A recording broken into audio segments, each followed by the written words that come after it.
সন্ধ্যাবেলা মজা করে মেয়ে পড়ে সহজ পাঠ।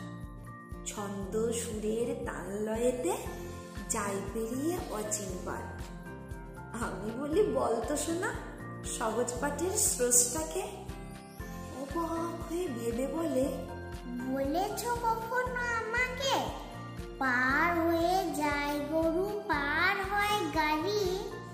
অবহেলায় বাকি বইয়েরা যাই যে গড়াগড়ি। বিশ্বকবি রবি ঠাকুর, শুনেছিস কি তার নাম? ছোটবেলায় সহজ পাঠ আমরাও পড়তাম। রবি ঠাকুর কোন সে ঠাকুর? জগন্নাথ কি মা? শিবতলাতে ওই ঠাকুরকে দেখা তো যায় না। ব্রহ্মা বিষ্ণু মহেশ্বর সবাইকে তো চিনি। ইনি কোন ঠাকুর বলছো যারে বিশ্বকবি তিনি?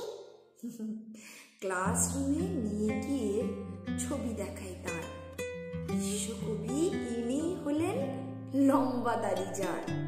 বিশ্বজোড়া নাম যে তার, বিশ্বজোড়া খ্যাতি। নোবেল জয়ী হয়েছিলেন থাকতে বহু জাতি।